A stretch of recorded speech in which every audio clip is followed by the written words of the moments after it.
Yes, people. Good morning to everyone. Good evening, good night, wherever you are around the world, man. Bless up to you guys. Listen, we're on time. We're on time. We'll wait for the lads to jump in. There should be a few of them jumping in as well. But I might as well chop it up with you guys before that happens, man. Big up to Honesty in the building. As always, my broski, and big up to Scottish Bear as well, man, in the building. I did see the Premier League thing as well about the cap for the away. I didn't know it was spearheaded by the Liverpool supporters. That's crazy. Big up to the Liverpool supporters union, man. Hey, the rest of you guys in the Premier League, you have us to thank, or else your Premier League tickets would have gone up. I think they were trying to go to like 40, 50 mil, which would have been mental. That would have been outrageous, to be fair. Let's see. Smash the likes. Yeah, you already know, man. Also, guys, I threw a poll in the chat. Let me know how you're feeling today, man. How's everyone today? Is everyone blessed? Is everyone feeling good? Let me reset. I don't know why YouTube moving too slow in that. Big up to Revenite. About time we get to here we go. This saga is already doing my head in ends. I know, bro. I know it. We will get it. We will get it.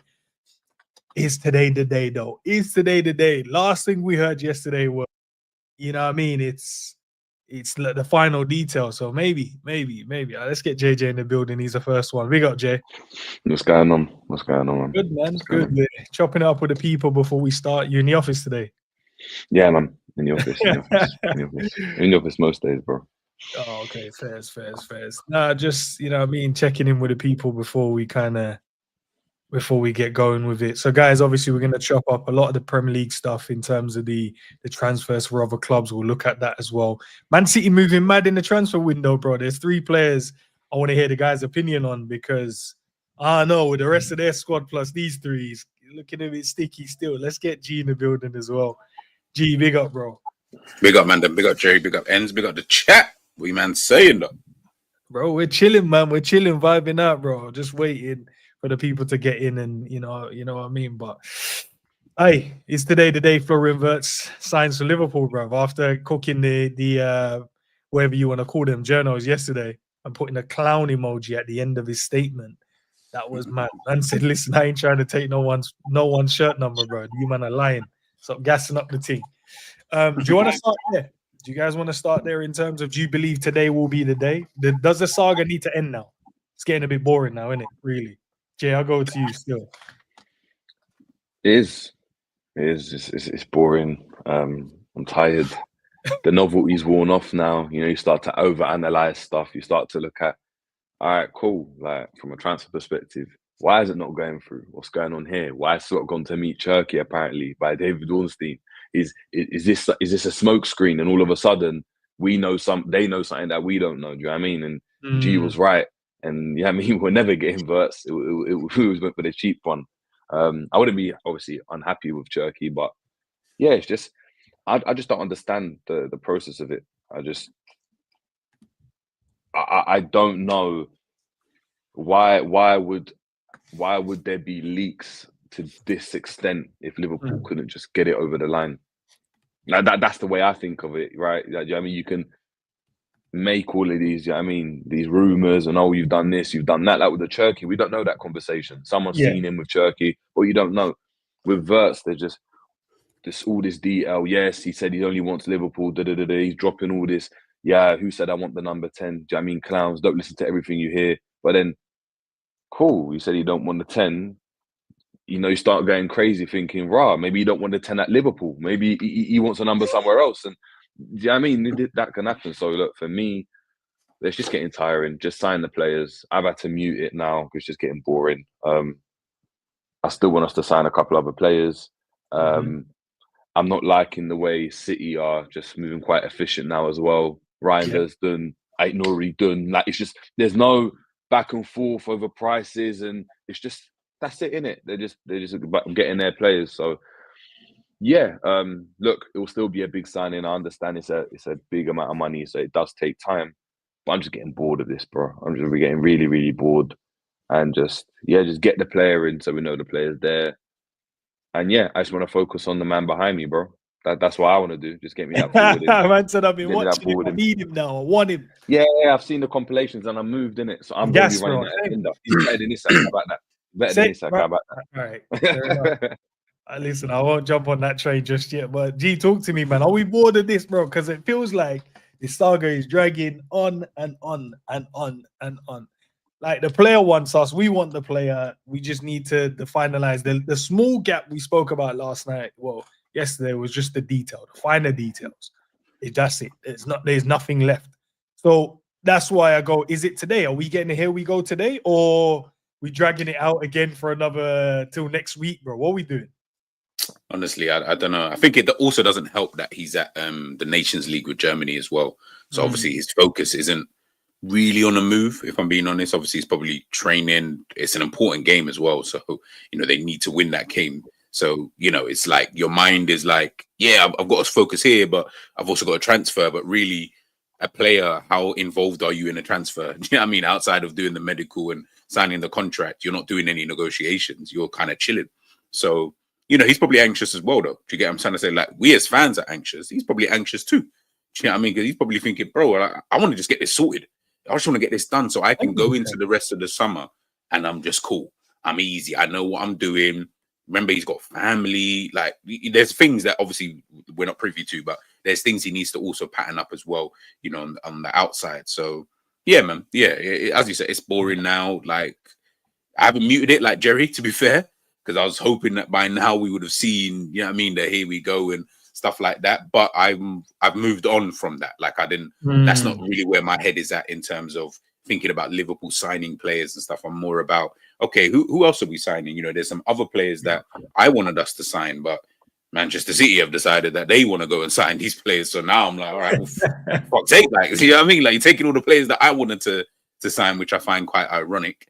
But yeah. Like I say, man, we just a waiting game. But I think, hopefully this opens the floodgates, so to speak, where it goes from one, okay, now we get the next one in, then we get the next one in, and then we can get all of our business done, dusted, then we can move on, kind of thing. And then, take it from there, get the cells out of the way as well. And just all of that stuff. But it is getting a bit boring. Like, as in, this can't drag on till next week and that. Like, I don't care after that point. Just sign him or don't sign him. It's not bothering me anymore. So, yeah, man. Because obviously it's a big money deal, isn't it? And I think that's obviously the reasons why as well.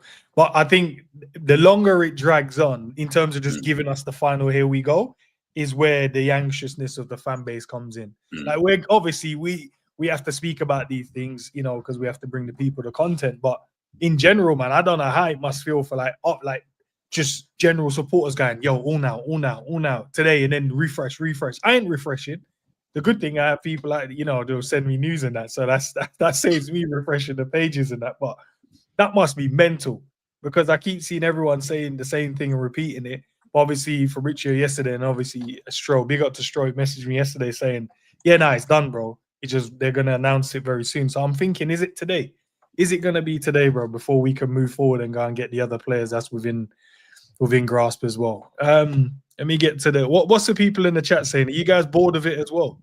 Are you guys bored now, or are you guys getting still anxious? What's the conversations amongst you guys in the chat? Because I don't know. I can imagine, with the people in the chat, but also, bro, even myself, like, PTSD starts to kick in after a while. When you start thinking like, well, is this another Caicedo? Like, is someone just gonna come out of nowhere and just book? That's it. Like, give him the money, give everything, and then listen, I don't think that's gonna happen, like, at all, to be honest with you. Man. But just sometimes you just sit there and think, bro, I beg you.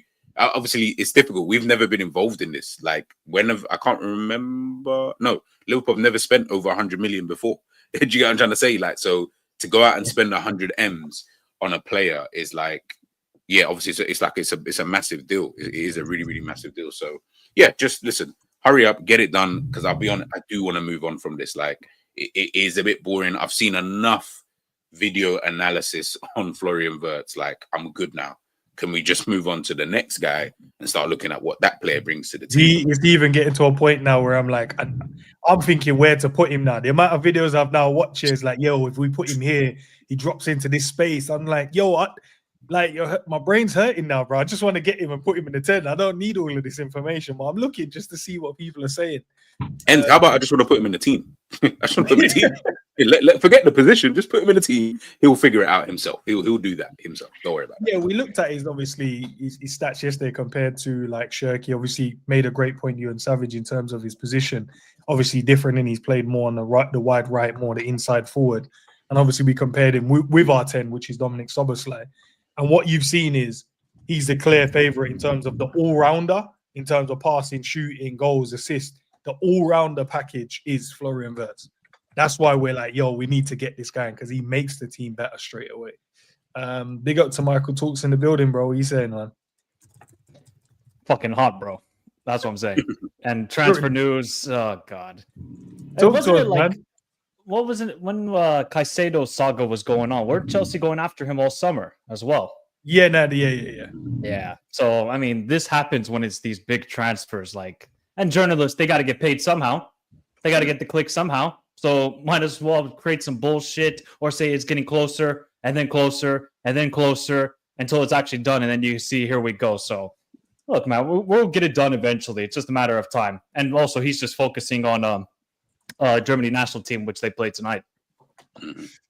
So why do you mentioned about obviously the big players, but why is it taking this long though? Like we just heard journals after journals saying it's done, it's close to, or it's the final detail, and then we're close to, and then just a little blip here, or they rejected it, and you're like, yo, there's so much that you guys are saying, but not actually saying anything.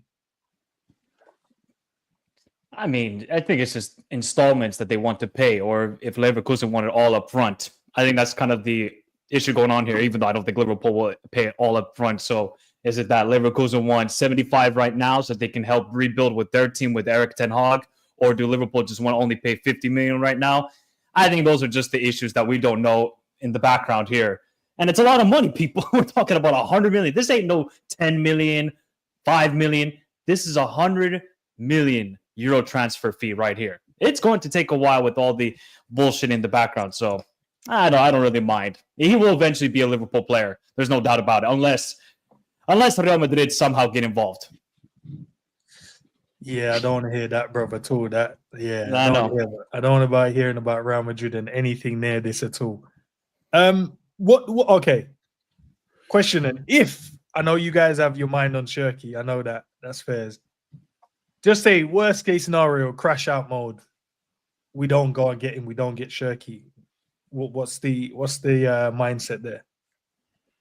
You just got to sign Eze or something like, and Wharton at the same time. Like just to make everybody feel better about that decision, you just got to be like, I'm taking Eze, I'm taking Wharton, throw in someone else. I don't care who else, and then just wash it away. What it is, it's for me, right? I personally don't think when I look at the talent, right, I don't think there's a massive difference between Cherky and Wirtz. Like if I was just to look at them, right, forget what they've done. What Wirtz is to me though is a statement. Now, what you can't do is try and puff out your chest and try and make the statement, right, and it not go through. It's the equivalent of going to the club and you're telling them, 50 bottles, and you think you're the guy, and then you've got to pay and you can't pay all of a sudden. Like, now you've gone for Wirtz, you've got to go and get him. You have to, because it then looks like, oh, Wirtz doesn't want to come. Not only do you have the whole fanfare side of it, but if I'm a player and I'm like, raw, Wirtz turned you man down. Why did he turn you man down? Yeah, you see that Liverpool team. I might have to, and you start having that narrative circling around Liverpool, right? Where the narrative at the moment is, oh my God, Liverpool are targeting those types of players. They signed Virgil and Salah. That's the place you want to go and be. And word to what Steven Gerrard said, innit? He fixed the roof when it's a sunny day, innit? Do you know what I mean? So you got to Gerrard for that. That was cold still. Yeah. So you got to do that now for me. Like, look, Cherky for me would have been a very shrewd kind of, purchase. And if we had not gone in for Wirtz in the first place, I'd be like, oh, what a signing! You get him for 20 odd million, 30 million, whatever it is. Really, really good. He's probably good. He's worth much, much more than that, and he's probably going to improve quality player. But now you've gone for Wirtz. You've shown your card. You've got to go and get him now. This whole back and forth and it going back and stuff. if another Caicedo happens or he ends up staying at Leverkusen, that was Zubimendi last season, God knows where Liverpool go there. Because at that point, it's like, where do you pivot to if Shirky's off the market, as an example? Who else is out there that you feel like, all right, will be perfect for that system? You start looking at players like Eze and stuff like that, but it's like, all right, do you know what I mean? I like Eze a lot, but is that a downgrade? Is that something? Is that another project? Is that something that, you know, Virgil and Salah would look at and be like, yeah, that's the guy I want to get into my team? Do you know what I mean? Whereas a Wirtz is a statement, and I think that, yeah, you just got to get it done at this point in time, man. You just got to get it done. All right, big up to Honesty for dropping the guys' links to their channels in there as well. I've put that in the description. So each and every one of the guys, even Jerry's one is in the description. So we're trying to get him back onto YouTube. So even his one. Well, I want to know what you guys think in the chat as well, getting you involved. If we don't sign Florian Wirtz and it's no Shirky, who do we then get? Who do we get to make you feel better? That's the question for you guys in the chat. Who do we go and get to make you feel better within yourself? Like, all right, do you know what? I can accept this. I'd love to know the name in the chat. I can accept that, and my heart is still open. Yeah, do you know what I mean? You have to, though, because like you go, okay, do you know what? We didn't get him, but we got him, and I think, all right, cool. He makes us better as well. I think what Jerry said, though, remember I said before, earlier on in the summer, you know, like people always talk about, like when people talk about signing, sometimes they're like, oh, you think you're playing FIFA or Football Manager and stuff. I mean, technically we're doing that now, but yeah, like when certain players, that you sign, it's just a statement, as Jerry said. Like, it doesn't matter if you think Wirtz is the best number 10 or he's not, but he himself is a statement. I agree. I don't think Cherki is way off that level. I think Cherki is actually kind of relatively close to that kind of ability anyway. So he would have been a good signing regardless. But Wirtz is that statement. Like, it lets people know. Like, I've said it with Manchester City for years. Like, they don't sign world-class players. Like, they're so rare at doing that. I never really see that. But they'll sign Vardio, statesman. They'll go out and sign, obviously Haaland's a bit different because Haaland. But like, they'll go out and sign Bernardo Silva at the time, statement. I'm bringing you this guy who isn't number one. He's not like the best. But you know what he is, though? He is probably the next best thing coming right at this current moment in time. Had a great season, obviously, at Monaco at that period of time. So I'm getting in this guy. So I'm going to go and get in these little pieces. Even signing at the time, the Benjamin Mendy's and the Kyle Walker, that was a statement. I'm going out to go and get two of the best at the time, up and coming, or best in top 5 to top 10 fullbacks at that period of time. I'm getting them. You might not think they're number one. They don't need to be number one, though. They're just a statement that I'm making to tell you guys, yo, I'm doing all of this. So Liverpool have to just sign a Wirtz. And then I think from there, because I don't think Liverpool are going to sign anybody who's more high profile than him in the rest of the summer. But then that's fine. Because then all your other, I don't mean to sign this guy, but Eze's, as in terms of the profile of player, those type of players now you're good with now. Because you're like, I don't mind getting an Eze, a Kudus or whatever. Like, because I might not have the same profile as a Wirtz in terms of globally, but you know what they are, though? They're very good players, and we can see what you're trying to do and, you know, et cetera, et cetera. So, yeah, I think right now, just get Wirtz. If you don't, boy, God help you. God help you. Do you think like the Caicedo crash out was crazy, but do you think it'll be worse with Florian Wirtz just because we've literally negotiated down to where we being the only team left? Oh yeah, the crash out would be epic. Not for us, but I mean rival fans. Oh boy, the streams they would have and the video fans they would have. Oh, it would be generational for them. But I would honestly be shocked if we don't sign him right now. I would be genuinely shocked. It's pretty much like 99% done. And it would be like G says, a statement signing that you don't just rest on your laurels and say, cool, it's fine. We won the Premier League title. Then we're going to wait until late July to do some business because we'll see what the others are doing. Straight away, first week of the transfer window, 3 signings in, shows intent what Liverpool want to do ahead of next season. And if we don't sign Wirtz, the only guy I'm taking is Franco Mastuano from River Plate. That's the only guy. I heard he's going Real Madrid, though. Is he going Real Madrid? No, it's PSG and Real Madrid. They want to both get him. Florentino Perez just flew out to Argentina today to go meet him. But what's mad, even like this is my point. You're saying he's so cold. But we're talking about getting Mastantuano, yeah, and that's cool. But it's like there's no, like PSG are in a position they can sign a player like that because guess what? They've got time to bed him in. So yeah, it's you don't have to come in and just be the guy. And from what we're seeing, is Slot isn't happy with that number 10 role, right?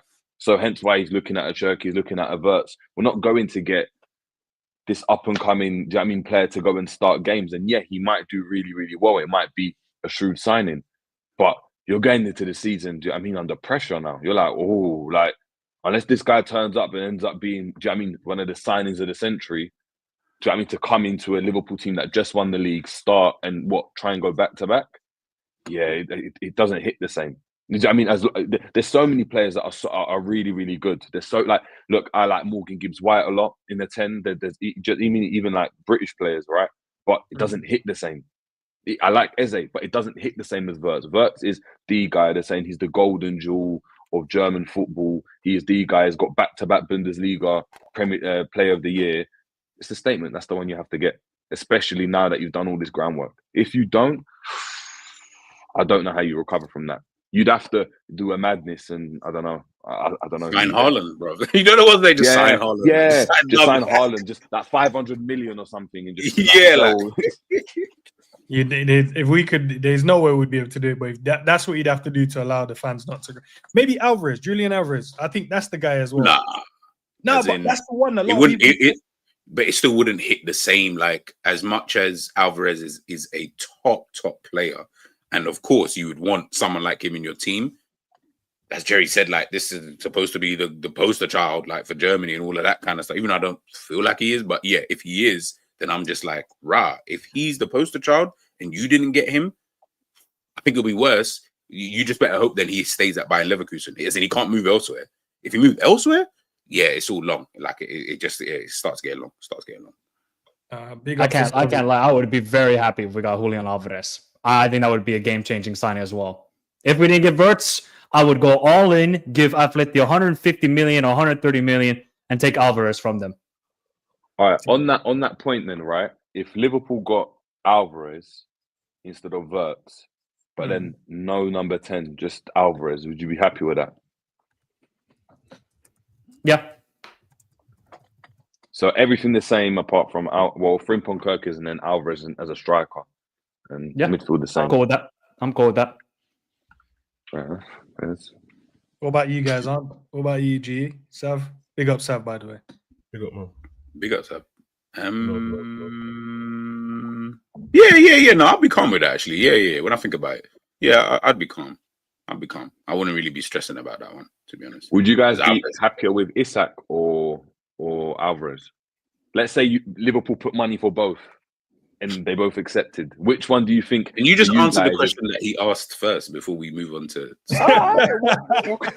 third question? Because my brain's now trying to do too much mental gymnastics. Like I'm trying to think. Right. First one, who do we take? I'll be cool with Alvarez, but I want Florian Wirtz. I don't know, bro. Maybe I'm not. Maybe I won't be happy. I'll be cool with it because that's what they're doing, but I won't be happy though. And then I'll take Alvarez over Isak. That's that sticky one. I don't know, bro. I feel like they both get the same amount of goals. I don't think one would score more than the other like that. So really, it's just stylistically. I'll go with Isak. I prefer his stuff. Yeah. What about you, Sav, man? You getting bored of this saga at the moment? Nah, man. Everyone's overreacting, bro. It's not even a saga, bro. It's been a week, man.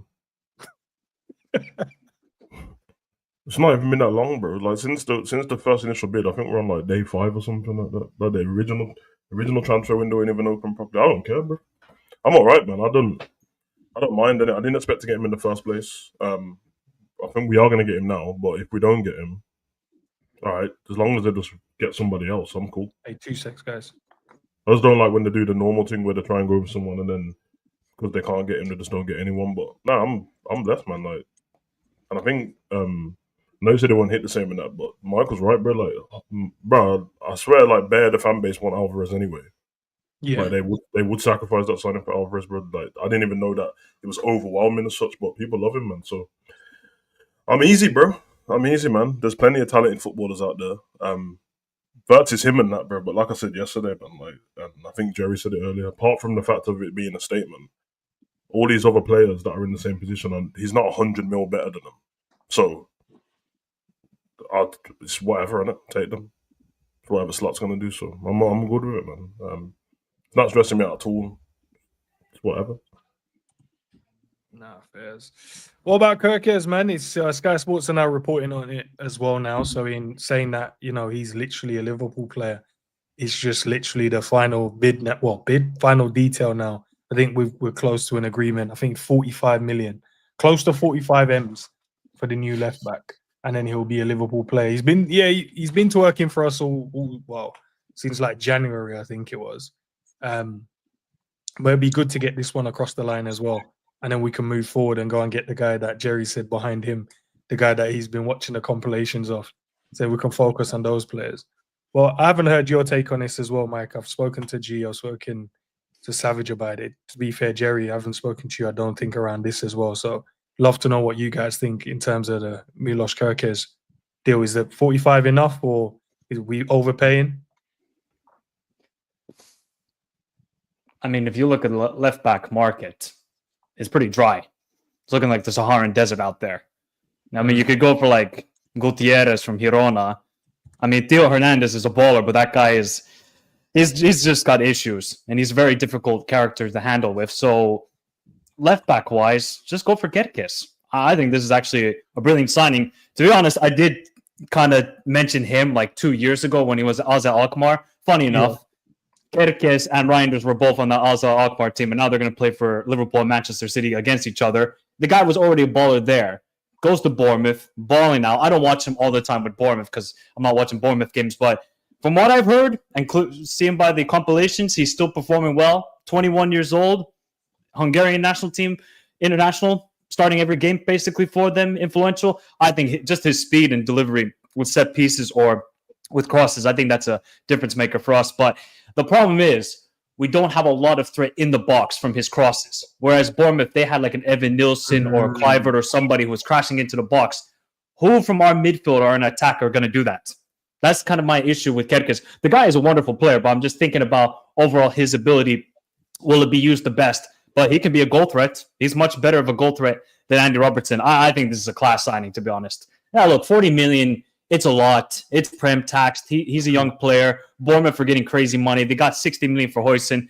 I think this is a pretty decent deal.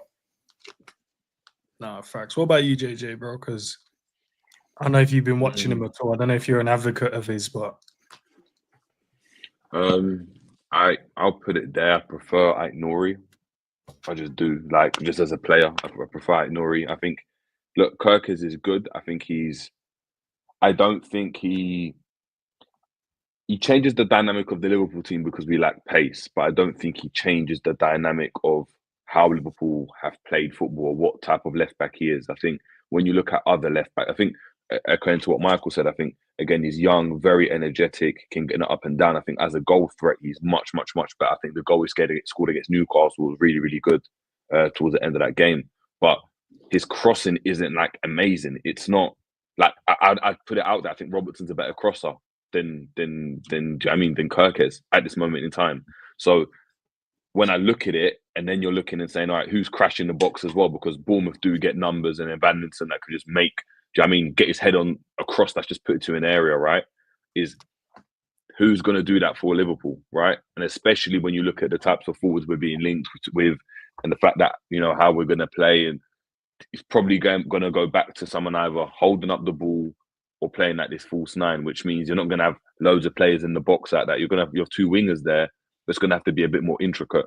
I look at the left back market, and in terms of like young left backs and attainable left backs, it is dry. I do like Theo Hernandez. I know he had a poor final in it, but I've been an advocate. I do like DeMarco. I like what he has to offer, but he had a terrible final, and he's older. So it's like, it's one of those ones where, like, you get him, but if Liverpool went and got Lewis Hall as an example, I don't think there's much of a difference between them as players. He's not like I don't think there's like a standout candidate for left back. So I'm comfy with it. Look, for 45 million, you better be good. Apologies, but for 45 million, you better be good. And yeah, we hope you're just good. I like Udogie at Tottenham. I think Udogie's better. I do prefer Udogie as a player, but again, it just depends on what Slot season, and I'm not going to go against him. If he thinks that KERKEZ is the right guy, then yeah, he's the right guy. What could have been the standout quality then for us to go? He is that guy for us. Is it the youth side of it? Is it the energy? Is it his deliveries into the box? Like what do you look at him and go, okay, I can see why Liverpool's gone to get him. This is the guy we should go and get. I think it's his engine, his pace, and his age. And Slot will look to go and build on that. I think it's as simple as that. I don't think listen. If you wanted to go and just get someone that's just really, really technical as a left back, I don't think KERKEZ is number one on that list. If I'm being honest, he's not. Do you know what I mean? There's a lot of left backs. If you wanted to look at him and be like, yeah, he's a technical left back. Do you know what I mean? Or full back. He's got loads of energy. Robertson, do you know what I mean? 2.0 in terms of energy, can get up and down, stays fit. He's young, and he's probably a bit better technically than Robertson, especially in the final third. Although I think that Robertson's got better delivery than KERKEZ. KERKEZ crossing, if you look at the stats, they're not that great, you know, in terms of like, you know, his assist numbers and stuff like that, and just accuracy. But look, I'm excited to see how the dynamic works. To be fair, Robinson's one. Look, shout out to Triller. I prefer Robinson over KERKEZ. I know he's older, but I prefer Robinson. That's another one that I prefer. So he's not my standout, but you can see why Liverpool would want to get him. And then the connection with Hughes, isn't it? You've got to think out what deals can be made. And if Richard Hughes has got a connection at Bournemouth, it's just easy, isn't it? He goes to Bournemouth, he chats to whoever, he's got the links there, and probably deals easier to get over the line. Now, Fairs, what about you, G, then? What's your guys' standout and the reason why you think he's here? Why they've gone for him to be fair? Sorry. Yeah, I think I said I'm snowed in. I think that sorry, G, before, do you prefer the right back or the left back? Savage. The way that Savage is, like the way we're looking at it, I would say the right back. The way I'm looking at it on Savage's screen, so it'll be on Savage's left. But the thing is, it's, again, I prefer Robinson. He might prefer KERKEZ, isn't it? I don't know. Yeah. Well, yeah, go on, G. What do you think the standout? Why we've gone for it? Yeah. I think he's literally just a younger Robertson. Like he's like their big up Lee Wizkid. Yeah, I think he's just a younger Robertson. He's really that. He's what Robertson was in his prime. Obviously, he's not at that level, but he's just that in terms of mad energy, enthusiastic, okay crosser. So he'll help us in that way if you want that type of fullback. Again, Aït-Nouri was the one I wanted to sign because I said, at least if you can have a bit more better ball control and technical security, I would prefer that in my fullbacks. But again, what Slot wants is obviously someone who's a bit better potentially defensively and all that stuff. Then you go with a KERKEZ. Do you know what I mean? And again, KERKEZ he's a good option. Like he's one of those kind of players that Mike's right. Like, you know, in the last couple of years, he has developed, he has improved, you know, as a player. So yeah, the price calm. There's not that many other available left backs, but for me, he doesn't have a USP. He doesn't have that unique selling point like an Aït-Nouri does, as an example. You know, those kind of players, because they show you that, well, I'm a player who's technically really, really, really good. I can invert into midfield. Heck, he plays attacking midfield sometimes. KERKEZ can't do that. Well, I've never seen him do that to know, but he doesn't look like a player who can do that. He looks like I'm your bog standard fullback. I'll be really good getting forward. I'm really good at getting back. I'm probably, you know, defensively switched on, you know, in that kind of way. So it's like, you know, your bog kind of standard, but no real USP, you know, with that kind of player. So that's why I wanted an Aït-Nouri, because I liked his USP. But KERKEZ is, you know, he's calm, man. That's not one I'm stressing about in terms of signing him. Big up, man. Big up to the chat, man. You man are killing me in the chat, by the way. We set a target, like, guys. Big up to the mods. I know you guys are definitely pushing it for us, yeah. There's over 400 people in the chat, and we're only on 126. Can we get to 250? That is like the ratio we're trying to look for today. And we get to 250 likes. And also make sure we're subscribing to the guys' channels as well. It's in the description. Sav, talk to me, bro. What attribute do you see from this guy? Why Liverpool is gonna pay 45 M's for him, bro? Man like twerkers, blood. Listen. Twerkers. You know what it is, bro? I think it's just I think everyone said it, bro. It's the Robbo thing, isn't it, bro? Like he's kind of like not basic in what he does because his crossing is pretty damn good, to be honest, bro. But his attributes kind of match up with what Robbo was doing before. You know what I mean? Robbo's still a fast guy, but he's lost the art of pace and that, bro. This geezer's fast, he's physical, he's pretty switched on. And he can deliver a good ball into the box, and obviously he's better than Robbo in the final third, which it's not hard to be better than Robbo, but he's pretty decent in the final third. So yeah, I think for Slot it's just easier to bring this guy in and not change up stuff too much. I don't think we had Robbo like not inverting a little bit in the final third and being in the number 10 position and stuff like that. I don't think Slot's going to do that as much this season. I don't think he'll need to if he's got a 10 there, because it does get in everyone's way, which is probably the reason why this is probably a better sign than him and Frimpong just bombing down and overlaps, bro, which I swear we haven't overlapped in about 2 years, bro. So feels like it. Yeah, so that will benefit them getting to the byline and stuff like. Only really Bradley gets crosses in from the byline every now and again. So yeah, I think that's the reason, man. But I don't want to like. Obviously, I joke about the skeezer and that, bro. I don't think he's. You know, when people overhype everyone, I can't help but just try and bring everyone down. Call him a scumbag, bro. But he is good. It's just that everyone's overgassing him, but he is good. Like he's not basic. He's not basic crossing and all that stuff. His crossing's pretty dope, to be honest, bro. So yeah, obviously welcome to Liverpool and that. But once you get to the club and that, stop the twerking, bro. Card, you get me? I don't like these kind of men, bro. No, but if he comes and he still likes up the videos, still likes up the player stuff, we can't blame him for that. That's his. No, he needs to relax, man. He needs to relax, man. Have a bit of cool about you, innit? You get me? You know the club's interested in that. Just settle down a piece. I've got to say, that's probably kind of ruined it for me as well. You know, when you're like gagging to yeah, that's the word, bro. Gagging, bro. That's what he's doing. Yeah, he's literally at every opportunity. He's just.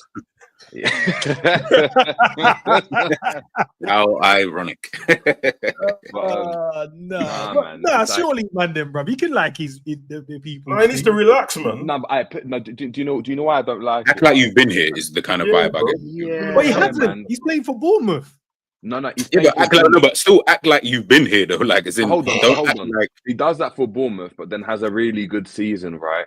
Really, really, really good season. All of a sudden, whatever happens. Madrid grab them Mendy or someone else grabs someone, and then one of the top clubs come calling, and then all of a sudden he starts twerking for them because he just wants to have a relax, innit? Like, yeah, I'm with Jerry still. Obviously, we already relax. Know, bro. You're a top player. You know what's going on. Yeah. Follow in the chat said he's 21. That's probably as well. Who cares, bro? Who cares? How old you are, man? How old you are? Oh, you already know when he was a little... Is Wirtz twerking? Is Wirtz twerking? Exactly, bro. You already know when he was a little kid, he didn't want to play for Liverpool, innit? So it's obviously. No, he's probably going to come and say he wanted to. Yeah, he's going to lie, bro, but he definitely didn't want it. So Jerry's right. If another club comes along that he actually wanted to play for when he was younger, in 2 years and that, now he's twerking for them as well, bro. Less of that, man. But, yeah, man. Listen, I'm with these lot, man. I would have preferred 8-0, but I said I don't think Slot's going to play the same as he did last season, so this is probably going to benefit this guy, bro. Yeah. But Robertson. And this idea when I hear like in the Premier League, bro. I know that much. Yeah, and this idea when people say like, "Oh, but he's a great ex-player is a great footballer, but he can't defend." If you keep the ball long enough, you don't have to defend. How about that?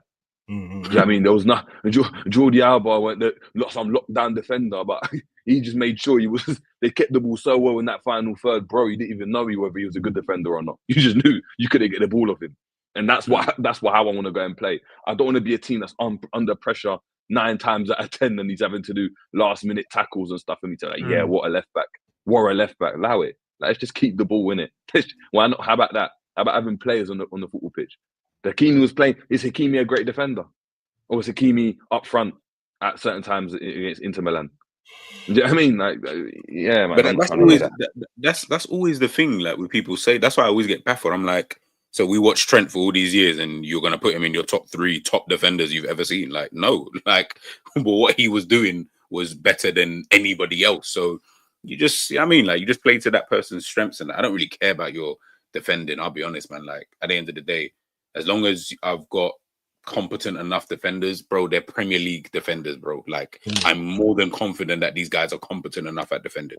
You know what I mean? Like, they've done so. We've seen it. We've seen him lock up Salah, for example, in an 8-0. So we know that, oh, he must be okay, at least, like, if he's able to do that. So, yeah, and KERKEZ is the same. We've all seen these guys. Like, I think people sometimes, I do think when people talk about certain players, I'm like, bro, you sound like you're talking about a guy who plays Sunday League, you know? Like, these guys are Premier League footballers. I feel like they're calm enough. Like, they're good. People don't understand, right? They play in those positions for a reason. They're not just flung out there because, like, they just. I mean, they're playing those positions for a reason. Like, because when they got to come up against the best, usually they're probably all right at it. Do you know what I mean? Jerry, you mentioned Lewis Haaland earlier. He's another good player. He's cold. Lewis Hall's cold, bro. He's no frills though, but he's cold, man. Yeah, but that's my point. Like, when you're talking about like no frills, like I'm saying, there's quite a few options for me when you look at he's all right. And I think within a system, when you need players like that in the team, I think it was to Michael's point, when you talk about like 45 million for left backs a lot, you know, because Robertson weren't 45 million. Yeah. Do you know what I mean? So for 45 million, you're expecting quality. Like, listen, I'm expecting based on just price. I'm like, like Frimpong, I know you do your thing, KERKEZ. You need to reach Frimpong levels in terms of output. That's but Jerry, the market is fucked. The market is fucked though. Of course. The market is messed up, but I'm just speaking of like from my point of view, isn't it? When I look at it, I know. Oh yeah, of course. Because it's not my money, innit? If we spend 80 million on KERKEZ, I don't care. I'll be like, we sorted out the left back position. It's just that when you speak about that discussion afterwards, it's just like, oh, look, it's a lot of money, and then you know how Liverpool are, and then all of a sudden. Well, Jerry, I mean, look at what Manchester City did. They went over the January transfer window, signed Nico Gonzalez for 60 million, and now he's going to be a bench player next season and play a grand total of 5 games. Yeah, so that's mental, you know. For real. I actually don't think. I actually disagree. I actually think he's going to play a lot of games next season. I don't think he's going to be. Oh, for who? It might be Reinders. It might be Reinders, like Nico, and Rodri, isn't it? Yeah, it's like you Gundogan and all these guys. These guys are not playing. They're not playing next season. No, they're not. Gundogan will leave soon. He'll leave in this. Yeah, Gundogan will leave and he'll get less minutes. Kovacic ain't gonna play like that. De Bruyne's left, bro. They need midfielders. Like having that. Who else have they got in midfield? They've got Foden that can play there. Bernardo Silva, but he looks like he might go as well. Rodri, Kovacic, Rodri, Nico. Gundogan, Gundogan is definitely. It might be Gonzalez. It might be Gonzalez, Reinders. It might be Gonzalez, Reinders, and Bernardo all seem like they could use them. You know what I mean? But who knows, man? But you man are gonna find out the truth about Grinders this season, and then you like can come back and tell me. He's a good player, bro. Bro, this is a Hawaiian Dutch youth, bro. He can't be trusted. Hawaiian Dutch. It's quality, man. You see that Honolulu? You see the hips when they move. Let's talk about City then, because they're about to sign. They've already signed one. We'll talk about him in a second. But Shirky, they've agreed personal terms with him now.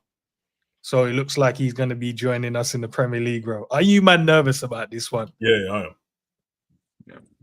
I'm nervous about any player these man signed. Saving grace for me, right, is the fact that if Guardiola doesn't change it up and Cherki is doing up Grealish, cut inside and pass, we are so lucky. Like he's not Doku's going to be more effective, Savinho's going to be more effective, which is cool. If he manages to unlock a Cherki that we have, the same Cherki that's doing at Lyon with the players at City, it's over. It's over. Because they're going to have so much of the ball. They're going to keep feeding him. And I think we're about to see a completely different City next season.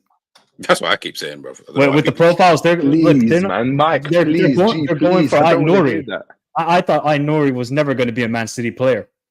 I thought Pep was just going to go with 4 centre backs for the rest of his career. But when I see Aït-Nouri, we're about to see both fullbacks overlapping, underlapping. We're going to see both wingers more invert into the midfield. So Shirky's going to pick it up in those right half spaces. Yeah, it's going to be long for some teams. But the saving grace is, I don't think they're going to be good defensively. So they're going to concede a lot of chances.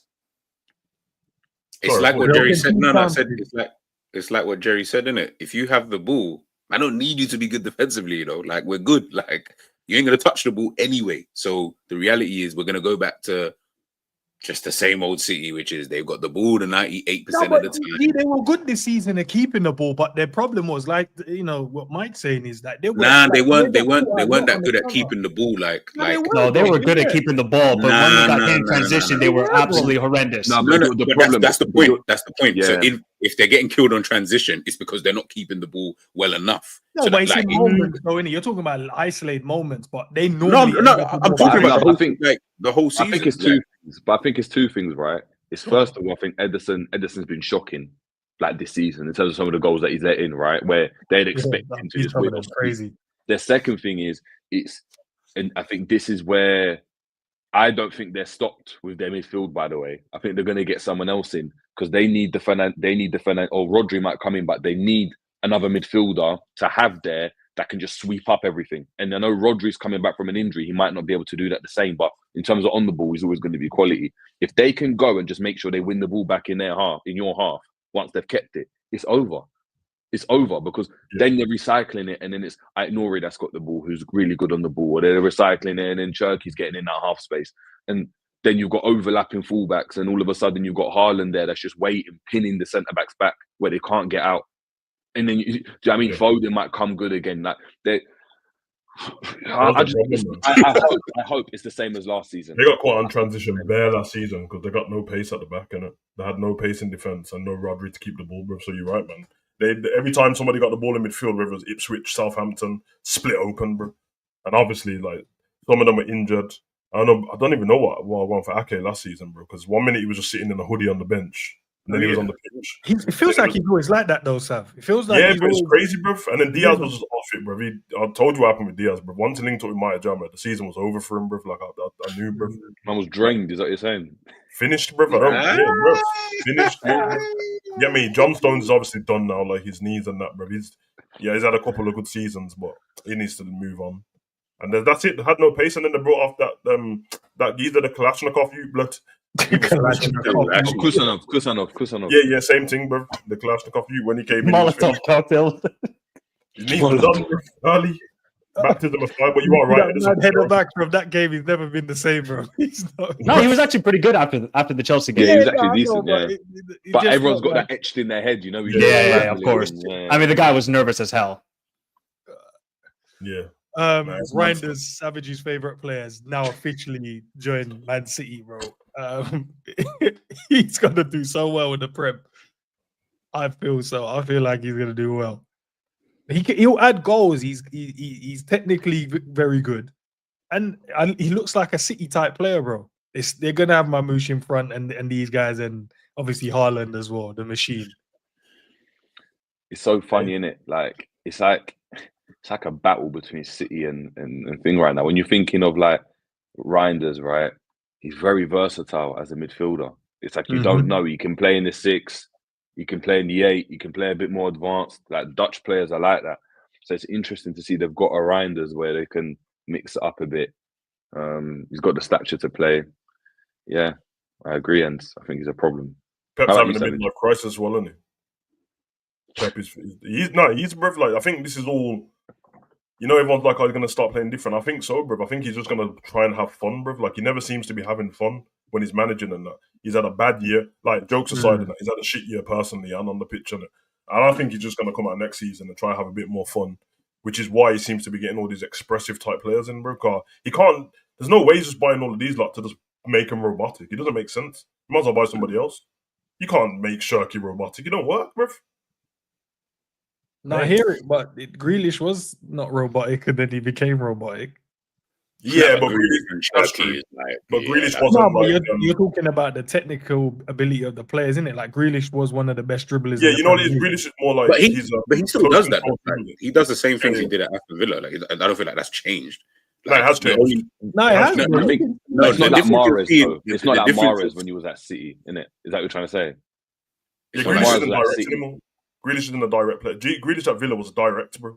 Yeah, but look at the team. Yeah, but at Aston Villa, like, you're the best. At Manchester City, you're like the 10th best player. No. I know your point, but that's what I'm saying. It's like you would think that if you're gonna buy someone like Grealish for 100 mil, you'll get him and play him. Exactly. You'll build your team. No, but the year that they won the treble, that was his That's one of the best seasons I've ever seen of Jack Grealish. That was but he was only good. He was good in the Champions 3 League, but he's goals. still playing the same. He just done what Pep wanted him to do. But no, but this is the point I'm trying to make, is that season, I've never seen Jack Grealish have a better season in England in terms of top flight football, even at Aston Villa, because that season you could tell, bro, he actually matured. Like, he was doing everything that Pep Guardiola asked of him. He wasn't scoring the goals. He wasn't getting all the assists. He would obviously pop up every now and again. What he was doing was, you were just becoming important with what you can actually do. No, but you're proving my point, because I was saying that Grealish, I can see how you can turn Grealish like that. Because even though he was the player was at Villa, he ain't like mad techie like Shirky and them, bro. He was like close control dribbling, trying to stop them man who it's like innate in them to just do that all the time. Kind of crazy. That's why he wins them fouls though. Like, no, that's why you can't stop Doku doing what he does, isn't it? Because it's just like Doku it's just does what he wants, bro. It's just built but in. The thing is, it depends, isn't it? Because if Cherky's an option for them out on wide, right, as opposed to like out wide but comes in field and does his thing, then it's a situation where you've got your midfield free. He's out wide where he's getting it and he's isolating 1v1 and then floating into pocket. Oh yeah, I agree with that. Like Amares, like when Bernardo Silva plays out wide, innit? Where I was going to say because Shirky, well, most of this season, if not all of it, he plays on the right and he plays in Salah's position. That's where Shirky plays. Yeah. And everyone's got him in the 10, but he plays. So you are right in that. Oh my god, I'm just thinking that when them players stand everyone up 1-on-1, brother, it's long. And the thing is, it's in the box. It's in the box, you know, just outside. It's not standing you up 1v1 on the touchline. It's on the edge of the box where I'm going to go left, I'm going to go right. I might dink it, might link up with whoever. Do you know what I mean? But then it goes to what Michael. You're going to have to take me out and cause a penalty, bro. Like, you're just going to have to, innit? Haaland is about to drop 40 goals next season. And it goes back to what you said about us signing. We have to get these players, bro. Not even that. I would love to get these players, but it's not even that. It's we don't even have players who crash the box like that. So let's just say, in an ideal world, even I know it's not going to happen, but let's just say Salah decides that next season I'm going to start learning how to take on my man, and you've got Diaz or Gakpo on the other side who do the same thing. That's all well and great, and that looks great, right? You've got no one in the box though. Like, as in, we saw that game last season, and I can never forget. I've still got the picture on my phone. Diaz was on the left-hand side, and he's like, he looked up. There was no one in the box. Bro. Yeah, I remember that game. Like, bro, like everyone was like either behind him or level with him. And then he had, I can't remember what team we played against. And I remember just sitting there thinking, yeah, you see all this false 9, 10s, and 9.5s. That's cute, right? But you ain't got no runners in the team like that. You ain't got no Lampard. Do you know how it works? The only player that can do that is McAllister, who can crash the box like that. He's the only one. Yeah, and he's kind of. I ain't gonna lie, bro. Curtis can do it still. Big CJ can do it still. You know what I mean? When he does it as well. Do you know what it is? Do you know what it is? Do you know what it is? It only works if you have a Frimpong. Because if Frimpong's holding the width the whole time, right? The whole time, he's high. Salah now isn't. Sorry, you see, when I've been telling you, I don't want to see Salah. I know he's done it well in a couple of seasons where he drops in that pocket and he's releasing like a Trivella pass and all of that. No. Just give it to Frimpong, get in the box. So all that happens is Salah's more central now. You see Gakpo, Diaz, they're more central. It then allows the fullbacks to get forward, which means that technically you've always got 2+1 inside the box, which is what you want. And then obviously you've got Frimpong back post that can arrive. And that's the only way I can see it working when we're crossing. Because when we had the false 9, when Robbo and Trent were bombing forward and Bobby, we always had players in the box. Mane was always in the box. Salah was always in the box. Do you know what I mean? Like, unless we were catching in transaction, when Wijnaldum would get into the box, it just stopped working as soon as the fullbacks stopped doing their that holding the width, which meant that your wingers have to. But then Nunes is supposed to be in the box. He couldn't do it, so he started playing on the left wing, and then you had, Diaz up front in recent games where. Hey man, I still believe that was instructional. I can't believe, like, if I was the gaffer and I'm like, bro, but you're not listening to me, big man. Why are you over on the left? Get in the box. Like this, it's crazy. They got that as well. Salah's gonna get bare chances next season, you know that. Isn't it? Once Salah realizes that Frimpong's gonna do that overlap all the time, bro. Do you think so though? Yeah, no, he will 100%. I can't tell you if he's gonna get the goals because it's down to him finishing them. But watch how much chances. Do you guys? I don't think he will. I think he's actually gonna be worse next season. Do you think it's gonna go back to we have to win pretty much every game next season? Yeah. Do you think that's the level? It'll probably be like 93 points. It's gonna be worse than 92, 93. Yeah. See how this season when we could fall off a bit towards the end, that won't be able to happen next season. I don't think so. Oh. I don't think Arsenal and City and Chelsea are going to be like, yeah, that's calm. You man can just run your rhythm again. Unless they got to fix their squad. Obviously, Man City's doing their best work in it, trying to get their squad up to. Arsenal's got the easiest squad to fix, bro, because they're not really broken like that, bro. Do you And the think reason so? why, and the reason why Chelsea- Man City are doing so much business now is because they got the Club World Cup. That's why they want to get all these signings in. So Cool. I get your point, but I just think I know no one's going to agree on that, bro. No, I agree with you though. To be fair, yeah, when I think about it, I feel like half the team's already there, bro. Like, obviously the other circumstances that can happen to every football team, injuries and all that, I can't account for that. But let's just say the whole team stays fit. A few signings, bro, and they should be there and thereabouts, bro. And then it's just down to Liverpool to just do our job. I feel like if both teams do their job, we'll always be better than them. But I feel like if we drop off like 5% from our best and they're 100% at their best, then it's gonna go down to the wire, bro. And then you've still got to think about Man City, because you don't know. Because they've still got good players, Arsenal. You know what I mean? No, do you know? I You're think right. that- But you know, with their players, right? With like when Gabriel got injured, you could see that. To be fair, though, what's his face came in and he did okay. Yeah, he was good. Kivio. But then you start seeing Saliba like have weaker moments. Like you could. I'm not saying it can't happen to us as well. Same thing with Virgil. We saw how defensively we went off the boil as well. We had to put fielders and stuff. But I look at their team and go, if you take like one or two, it feels like everything kind of crumbles a bit. But they still got very good players. If you understand what I'm saying. I think Liverpool's the same. I just think the problem you've got is Arsenal have become a team, right, that have relied, especially with Saka, they've relied on their defensive solidity, right? Yeah. So when things aren't going right and that defense is gone, they might draw a game or lose a game because they can only score one goal a game, right, at a certain period, but they concede two or they concede one and they drop points because something's shaky. Liverpool at that point, when we've had Virgil in the team, right, and things have been shaky, Liverpool have been able to go and score 3 goals a game, 4 goals a game because the attack's been so potent.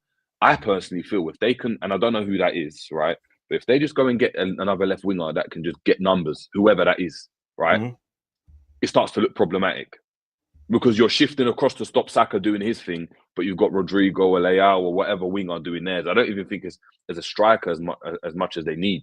I don't think they need a striker as much as they think. If they have a left winger that can just get numbers, right, they can still play the way they want to play. It then activates Odegaard a bit more. He doesn't have to drop as deep because it's not just right side centric. That left hand side starts to offer a bit more. They've got, do you know what I mean? You've got left backs and centre backs. They've got loads of them, man. They've got loads. Yeah, like that's Timber, what I was thinking about. Rice, Tomiyasu, Skelly, Calafiori, Kivio, Gabriel. Yeah, I thought Timber and Skelly were great last season. So Rice got better towards the end of the season. The team's decent still. They're not better than us, but obviously our better players are better than their better players. I think that's the difference, bro. Like Salah's better than Saka in it, but Saka is to them what Salah is to us. Where that's where most of their goals. Although I think Havertz still finished top goal scorer, and he was missing for most of the season. Yeah. So. But that's what it is, isn't it? Is that in those one-off games, it's like you can look at it and be like, yeah, cool. Like Salah's better than Saka, but then Saka's better than 99% of the other wingers. Obviously, Havertz ain't even a striker, bro. Like you're right. Yeah. Left winger makes sense because Martinelli's numbers are up and down. Although he's effective still, so you have him as the other option. But if they do get a striker who's just solely getting goals, they become a problem because then Martinelli and Saka's job way easier, bro, to get the ball into the box. Like let's say they got Leao. Let's say Arsenal got Leao, right? And they had that type of forward. I think if he could get goals, and I'm not convinced, but if he could, it would be a problem. Yeah. Or if they get a left winger and get Gyökeres or Sesko, then it's problems. Something like that, yeah.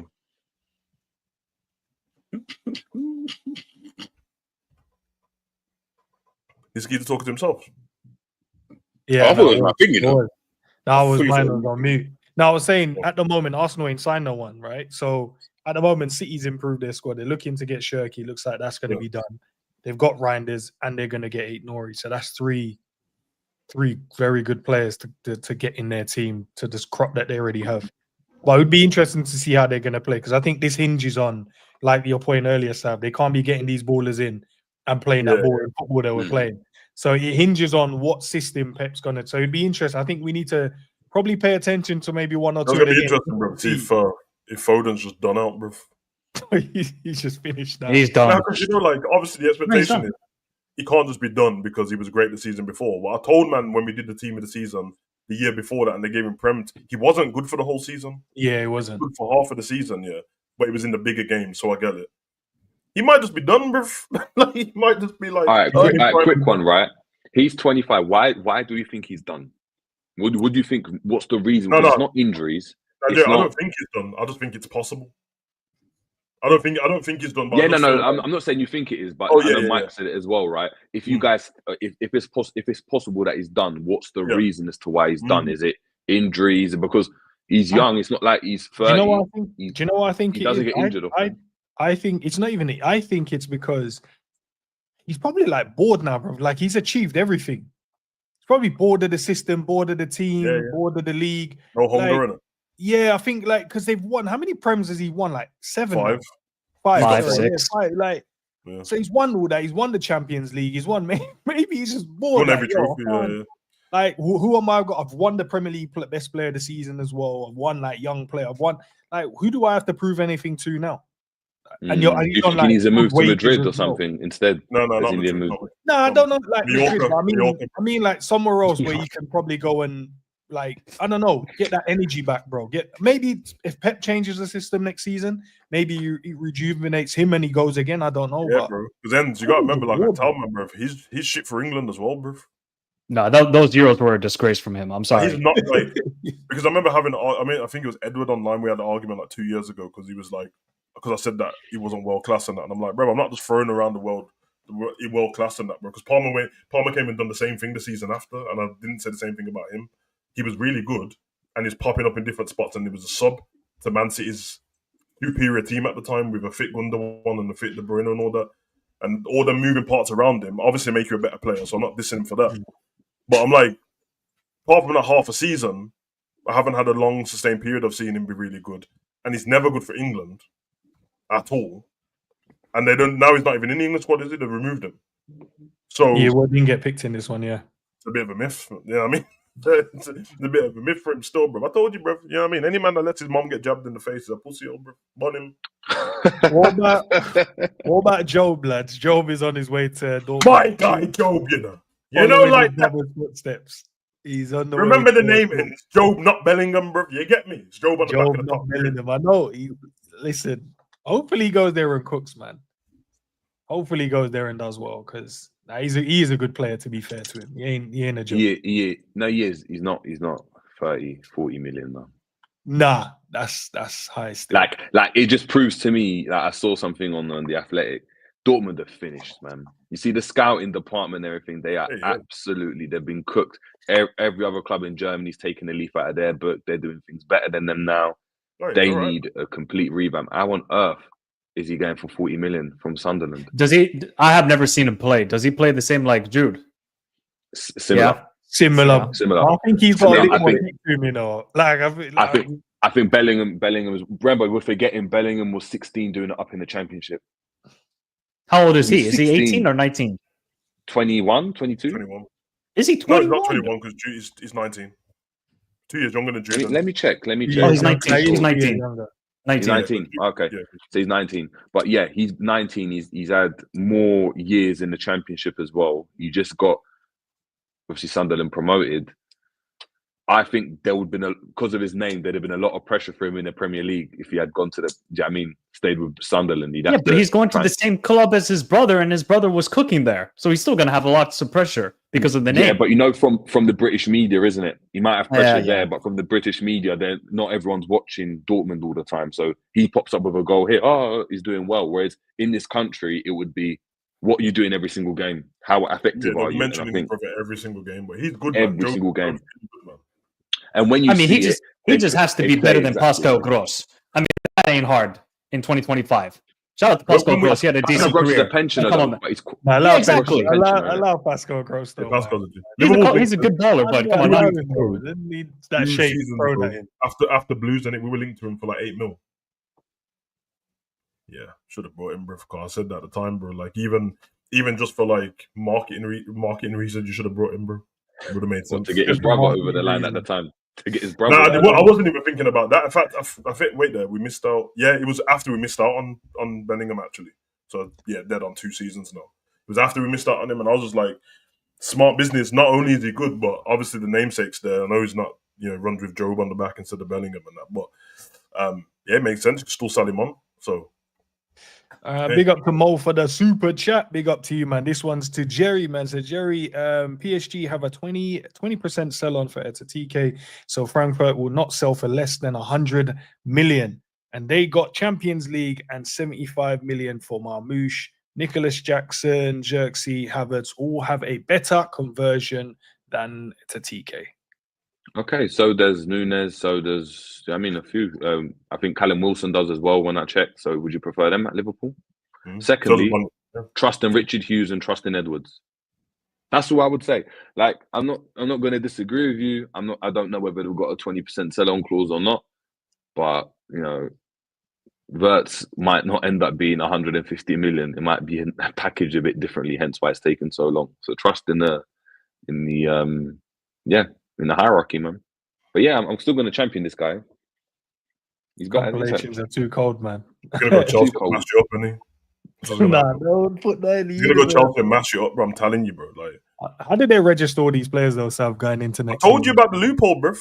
I told you about the loophole. He's not smart early, bro. Yeah, what they'll do, they'll have all of these on pre-season, and then a week before they'll be like, a third of you guys are going to Trabzonspor, and that's it. Yeah, no, Strasbourg. Why am I saying Strasbourg? Why am I saying Strasbourg? Yeah, Trabzonspor. That's still creasing me, bro. That like you didn't get that much attention last season. That Haaland signed a 10-year contract, bro, and everyone just brushed past it. Like Caicedo's about to get like 8 years or 9 years as well. Yeah, an additional 9 years. Or something crazy, yeah. I was reading somewhere Caicedo's going to extend his contract. So he signed a 7-year deal, and they're going to extend him for another 9 years. That something is crazy. a lifetime sentence. Oh, no, do you know how crazy that is? Because if they decide they want to sell him, how much money you'd sports washing, bro. Yeah, but his contract is not that crazy. I think it's like 180K or 200. Yeah, but something amortize like that. Yeah, so when you amortize it over that years, yeah. And then if okay, say obviously if the contract is that mad, and he doesn't play for that long, then and the contract length is they'll just pay out whatever they owe him at the end, isn't it? I guess. Yeah, because my man's got 8-year contract as well, isn't it? You know the lesbian with the butterfly in his neck, the one who got done for the drug ban thing. The drug thing, yeah. Oh. Where is he anyway? Like, is the ban already on a ban, bro? I don't think. No, he's not. I don't think he's banned. I think they're still waiting for the results. Man should have known, bro. Yeah, waiting for the results for a year, bro. Man, them should have known. Big blue butterfly on his neck and that, bro. You knew what time it was with him. Big up to Scottish Bear, man. Big up to King Cop as well. You guys have been running the likes for us, man. Big up, bro. Who else is on the list? I saw this about Chiesa. Apparently, he's held talks to. Nah, Jerry, what do you mean? Ciao, innit? Ciao, Bella. Ciao. See you later, mate. He had a verbal agreement with AC Milan. Do you believe that? Verbal agreement with AC Milan. Yeah. Where's it coming from? Sky Sports? No. Transfer News. Okay. Oh. Any people with kids are moving away from the club, I believe, because Slot hates him. So. Why do you think he hates him? Does he just not like pasta or something? Nah, bro. Can't be that. Bro, just know that when we got home from the parade and I watched it back on LFC TV, Slot was nowhere near Kiers on that bus, bro. Nowhere near him, bro. But to be set, he spent his whole time with Calvin Harris under an umbrella, bro. He was nowhere near Slot, boy. Is it? What? Do we not think he's a good player no more then, or is he? I do. I don't think he is. I think when you say good player, like to play for Liverpool. You see, we talk about being finished, though. You see, when you talk about being finished, that's a player that's finished. For me, that's a player that's finished. Yeah, the pace is gone, the agility is gone, the knees look like they're buckling every time he runs. Do you know what I mean? Listen, I can't get who did we play? Plymouth, and there was another game. Accrington. Right, in the Carabao Cup, where I watched him and I was like, this is embarrassing, compared to what he was. He's the worst player on the pitch. He was getting bullied and bodied by like some youngsters as well. I couldn't believe what was going on. Getting used to the surroundings, not played enough though, Jerry. When you factor that in, and no, he hasn't played enough.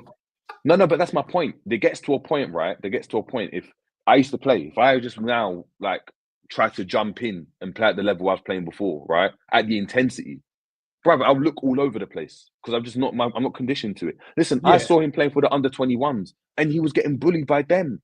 He looked the worst player on the pitch then. But he was coming back from an injury as well. Listen, I've seen Joe Gomez come back from injury and he looks like a Rolls Royce playing with those under 20. I was like, why am I here? Right? There comes a point where your body just can't handle it anymore. He was playing like he was in a Christmas special, blood. I don't know, but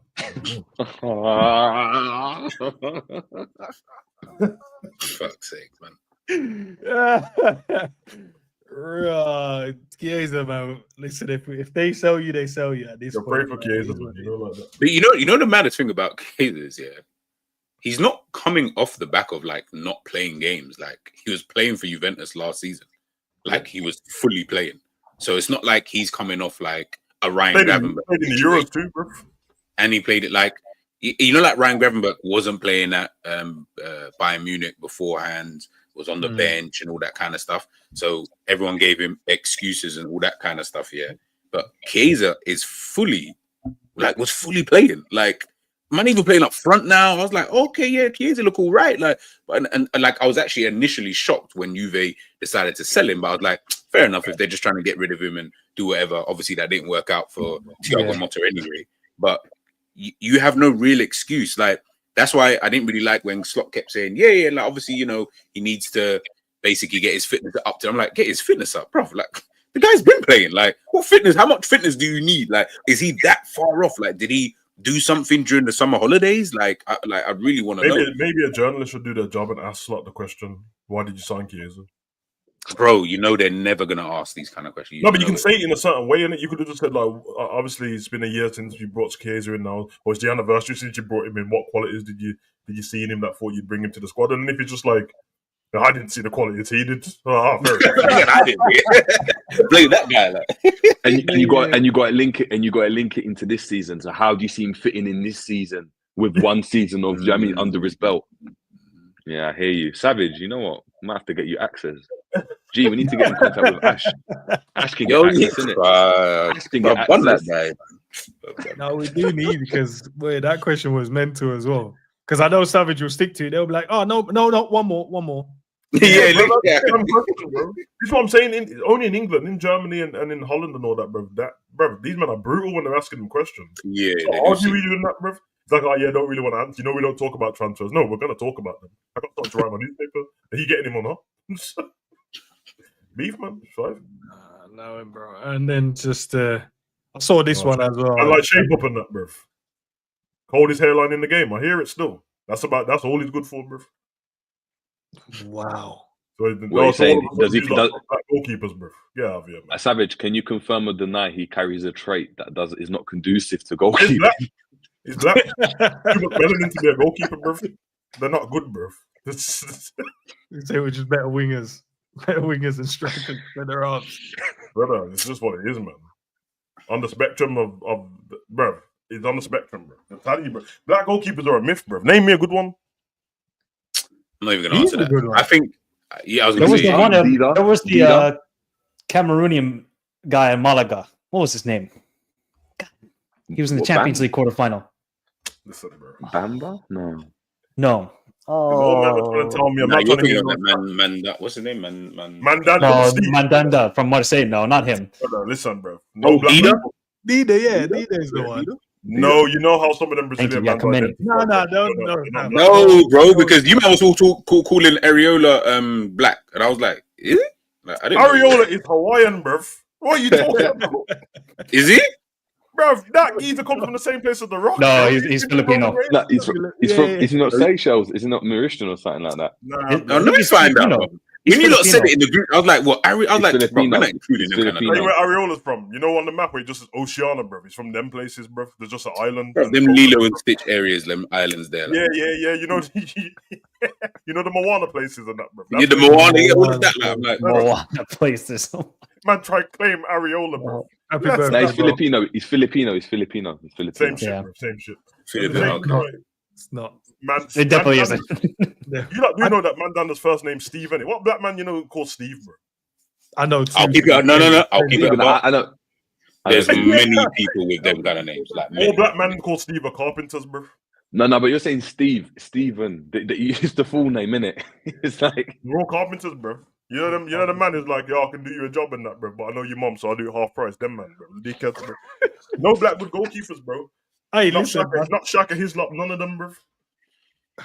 I know Nana's the poster child for black goalkeepers, bro. Why are you confused? I know this is what happens when we go off tangent. No, but it's true. Man. Nana's the poster child for black goalkeepers, bro. No, man. This guy. All right, how about Mendy? Nah, How about he's Mendy definitely not for the his season when he came Chelsea's in? Mendy. Yeah, at the time. At the time. No. Yeah. No, that's true. You know. He was good. He good. was. He came in and he was shit. Then he had one good season when he took steroids, and then he left. And he's been good since, bro. Let him live. Remember when he came in, he kept running out the goal and running past the ball, bro. But then he won the Champions League, and that's why he finished so high up on the Ballon d'Or list and that. Then obviously the steroids wore off, and then he was trash again, bro. No, he hasn't, bro. Don't do him like that, man. What game did you see after he left Chelsea? There's a couple still. You know when he was first on YouTube, when the Saudi League was flying, everyone had it on YouTube. He was all right, man. It's all right. Man said David James. I saw this. I saw this online. Tim Howard. I saw this online with Terry. Is that Eugene? Got two. Yeah, I don't know why it come up with two. Let me kick that one out. That should help. Yo, testing. Still you, brother. What? Echo. Echo. Testing. See, yeah, it's gone. Oh, yo. Michael, it's Thomas and Connor. That's the one you're talking about, right? Cameroon. No, Kameni. Oh, and Connor's the other one with a moustache. All right, quick one, guys. I saw this on Terry online, and he's apparently, I don't know if he's just gasping or just having a laugh or making it up. He's made it up. He made it up. Do you know how crazy that is? Can you guys see it? Yeah, I can. It's coming from G or yourself. It's one of you. It's definitely from G, though. The Echo. Yeah. Oh, is it Echo? Yeah, from you. We've been telling you for a minute. I got the R&B mic filter on and that, brother. I hear it. That's the reverb. Hey, The G, harmony. leave and join back. And he should fix it. Yeah. But yeah, I saw it, bro. I was like, 800K. I was like, there's no way they're paying him that much. It's 250, isn't it? He's getting signed. Yeah, 250. Big up to honesty, bro. I was like, there's no way. I'm like, 250 for Embuemo. Oh man, I love Embuemo. Come on, man. He's not 250 though a week. But that's the only way they're gonna get players in. I know. That's why they're getting the players. I think let's just put it out there. I'm looking into the camera. The only way United are getting players, right? It's not because of Paul or anything like that. They're spending ridiculous money on wages again and trying to attract players they think have hunger. That's the difference. The wages, they're still going to have to pay a lot of wages. They're not signing Embuemo on 100K or 110K a week. Like, you're just going to go Newcastle. You got at 250. Yeah. What about that? And they've got the capacity to do that because Newcastle. It's kind of crazy that they haven't learned their lesson in it, Man U. I love Buemo as well, but in terms of the wages and money and that, forget that it's him. That was their whole problem before. That's why they're in such a struggle. And they've got a good youth setup as well, man. They should start trusting a couple of them because you've been in the mud anyway, bro. But hey, if Man U failed, then it's all good for me, bro. So I'm all right, man. How much is Cunha getting? I don't even know. Probably similar. It'll be 250, 300. Like, why on earth would Cunha, right? Why would you go from Wolves to United? Why? Because they're a bigger club. Well, they're still a bigger club, though, and they got Paul, at least. No, but he'd have offers from other. Is that the only team that come in for him? From what I've seen, yeah. Well. I haven't seen anybody else. I don't really feel like their teams will come in for Cunha like that. Like, from what we've seen, yeah. But I mean, Newcastle would probably go in for him. You'd have Arsenal that would probably be interested. I'm not saying it'd be out in the open, but you'd look at a player like that had a season that he did, and you'd be entertaining it. The only reason why we haven't heard anything is because United were linked with him and have been from beginning of this transfer window or whatever you want to call it, this pre-Club World Cup one. I don't know, man. This doesn't make sense to me, but Bob's your uncle. But don't you think? But like, I get it in terms of the wage thing, but the signings that they're making are better than the signings they were making. And if you can get certain players off the wage bill, like Rashford, Sancho, that's already almost a mil almost in itself. Like just I think like 700 grand just between those two. Yeah, like that's just those two players, right? Get them off the wage books. You're giving that money to Mbeumo and Cunha, who might just be better for whatever system Amarim's trying to play over there. But that, for me, that's brilliant business, man. I can't lie. I feel that's really, really no, good. it is right. But this is where you have to hope that a Cunha and Mbeumo, right, are trendsetters in terms of the culture of the club. Right. Yeah. Because what you're saying is that you guys are the starters with the amount of money they're going to be on. Yeah, you guys are the main guys in the team, right? I don't think those players are the standard setters in the club. So you can go and bring those players, and all that happens is become like everyone else. Because when they brought in these other players, everyone thought the exact same thing. When they brought in those players, really every summer, right? Every summer they've always done decent business. It always looks like they're doing well. They buy Onana. Wow, at the time, into the best goalkeeper in the world at that time in terms of what he did in the Champions League. I don't think he was, but that was the narrative. They brought in this player, they brought in that player, they've always brought in quality players. But you need to bring in players that are, and they talk about your Roy Keanes, they need standard setters, they need your Hendersons and your Milners to come into the club. They need that type of player to go and start creating the standards within the club, not the player that's, he had a good season and we're going to sign in. And hopefully it works for them, but do you think the problem with Manchester United, because you said it there, I was talking to my boy about this, and he's a United fan.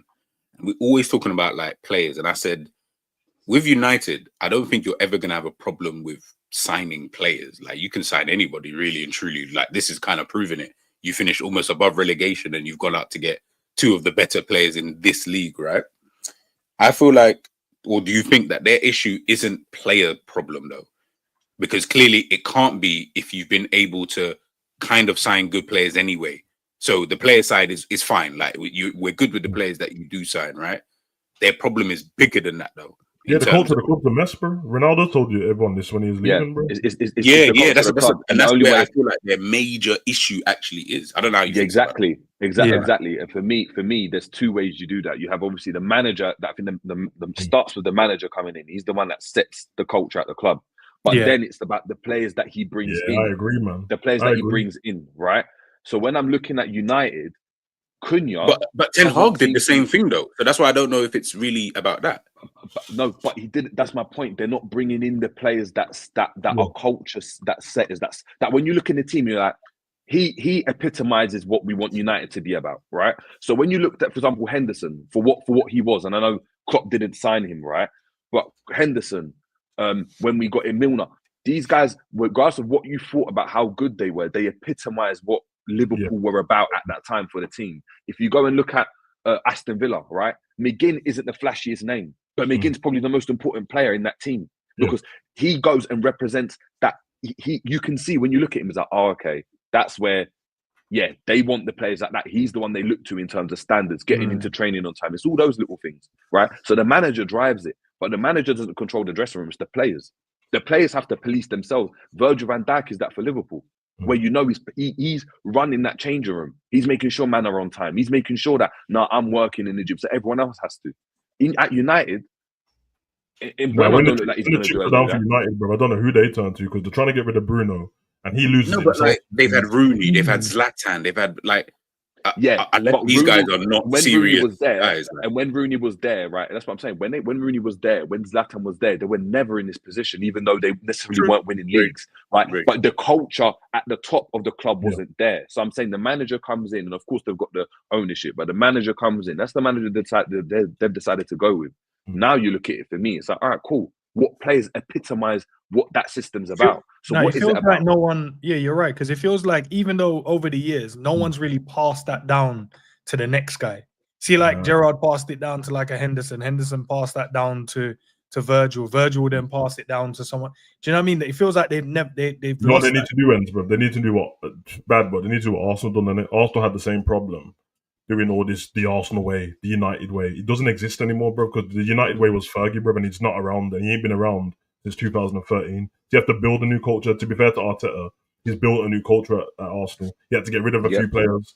He had to sacrifice himself and go, listen, I know I got rid of Lacazette and Aubameyang and that, and he's your best player, but don't trust me. And then he brought the youth through. Now Saka's their best player, who's part of the youth team. But otherwise from that, bro, like when Cunha loses it on the pitch and decides to fight Amarim because he took him, who's going to stop him? Like, can you imagine any staff trying to stop him now? Like, Bruno loses his mind himself sometimes, bro. And starts. You saw what happened when Liverpool battered them, and he just started walking off. He's not interested. That Maguire tries. He actually does have the right attitude, but them man don't rate him. You saw that in lockdown, and that Rashford was like. But what you need, that's my point. It's not good enough to just have like even Bruno, right? I think Bruno has that in him, and I think even though he gets annoyed, it's more so I'm annoyed that it's not working. It's never I'm annoyed because you guys are rubbish. It's because I'm trying, and that's why he's all over the pitch. And I think that's another discussion for him. But you can't just have one or two players that are there. It needs to be his spine. When you look at Liverpool, right? Alisson, Van Dijk, you had before you had Henderson in the midfield. Then you have Salah up front. They are all players that set the standards. There's nowhere for you to run as a young player or as a new player. You have to come and fit into what they're doing. Did you look at those players when we signed any of them and said standard bearer? I didn't look at any of them and think, oh, this guy looks like a standard. Like Milner. Milner, I can say yes, because Milner came from an experience of, I've been in the league already for about 10 years. I've won trophies countlessly, so I know what it takes to win. Yeah. Henderson, I don't think he was a standard bearer at all. What he ended up being with someone like Henderson is, you've been here the longest. You've been here under an old regime. You're now here with this new regime. Klopp trusts you enough. The team trusts you enough, so we can deal with that. So I'll take those two. The rest of them, no Ali, no Virgil, that's the point. That's the point. They don't need to be, because the other ones are already there. So when you get there, you learn from those players, and then you pass it down. But they have to play like Bruno is one of them. So like that's what I'm saying. It can't be. He's not. We just said Bruno is the one. Like we just said, Bruno has it in him. Bruno's thing is he's got it in him, but it's too up and down, bro. Like we've seen Bruno do stuff that he's the one telling other players not to do that. So he'll be costing Maguire or whoever for doing whatever. And then the next game in the Europa League, you'll see him screwing that man for dumb shit, bro. And then he started walking and throwing his toys out the pram. Henderson couldn't afford to do that. So anytime if Henderson wanted to do that, which he probably did a few times, he couldn't do it, bro. You know what I mean? I think the difference as well. I think the difference as well is when this goes back to what I'm saying about the signings, right? The signings Liverpool were making signings that were like, we could go, and Liverpool could potentially go and spend 250 million on the equivalent of an Mbeumo or Cunha at the time at Liverpool. Liverpool were like, nah. We're signing the player for that's worth 40 grand a week. The reason why is because, the guy, what's his name? The old, not sporting director, but the data guy. He actually had the podcast on it. He speaks about it and says, we were looking at the type of player he was, and they needed to be hungry to play for Liverpool. Hungry. So when they're signing players in, they're signing in players for 30, 40, 50 grand a week, right? Other teams are spending 250 grand a week on a player. But Liverpool, like, that player there, we need to make sure he's got the right mentality to go and push for that team. So, we might have not thought it, but the club would have thought about it. Yeah. So now that I'm aware of it, I look at it and I'm like, you need to go and sign. Like, if United went and we're like, no, we're going and getting McGinn. We're going and getting... but we don't know that Mbeumo and Cunha won't be those players, though. Bruno G. We've seen how these men overreact. Yeah, you're right. No. I'm not saying that. I'm talking about, like, remember, before, obviously, we don't know what Ian Graham Scrap said. We don't know that Salah was hungry. We didn't know none of that, right? We only knew what we saw of these players. So we can't say, we didn't know that. So but we're saying we don't know. But Jerry's saying that the geezer who was doing no. But that's what I'm saying. So Manchester United could have done the same thing. You're right. I think I don't really think they are. Because if we had signed Mbeumo, everyone I'm agreeing with you. He's hungry. He's looking for the next step. I'm saying Mbeumo does seem like that guy, bro, because he keeps Brentford in order as well, bro. Like, it seems. So they're doing good then, no? But this is the point. But this is the point. This is the point. Why is it you have to then look at? Of course, United are a big team, but why is Mbeumo going to Man United, right? And for me, and this is me personally, when I look at the amount of money that he's going to be earning at United, that's the reason why he's going. If Mbeumo was going and United had managed to go and get Mbeumo for 100 grand a week, right? So he's on 80, a 20 little K increase because you're at United, you want to step up, but you're going to be the main guy, but it's 100 grand a week. Straight away, I'm like, that's a mentality shift. What United are doing, and they've been a club like that, they've done what they've always done. They've overspent and overpaid players, right, to get players in, and then ultimately it don't work. And it's always been like that. Mount seemed like a type of player that's like that. They overpaid on him. Casemiro, someone that, you could argue is a certain standard bearer. Look what he's done at Madrid and stuff. overpaid for him, right? Oh, Ericsson, another one that I'd look at and be like, yeah, he looks like he can set the standard. He looks like a good overpaid for these players. That's what they're doing. They need to scrap all of that, and they needed to go and consolidate what they're doing, whether it's with signings or, as Sav said, going to the academy and bringing them through. And I agree with changing the culture, because what you've done now, you've set a standard, and Bremer's on 250, right? Cunha's next player you get is you have to go and pay that amount of money now. You can't. Let's say they want to go and get a striker, right? A striker. Osimhen. How much are you paying for Osimhen now? Oh, 300. he's gonna want almost 300K. But again, and then they still gotta pay Kobe Mainu, and I think he wants like 150K a week too. Yeah, no, he said he wanted a. But then you're looking at Osimhen. You're saying that whatever let's just say he goes to Manchester United, just for the sake of this argument, right? Every single club would have either have said yes or no, depending on whether they were willing to spend that money anyway. But they would have taken the play. Every club, every top 6 club, bar Manchester City, would take him. No one's saying no to Osimhen. You're all saying yes, right? So the reality is you want the player. But obviously, if the wages are going to be mad, which I agree, Manchester United do go above and beyond in that kind of regards. But everybody could have looked at Brian Mbeumo's demands anyway. That might have just been his demand. Like, I'm not gonna get onto them just yet until I've seen what's going on, because I don't know if this is the same, or it could be the same. I'm definitely not even trying to. It be the exact same thing.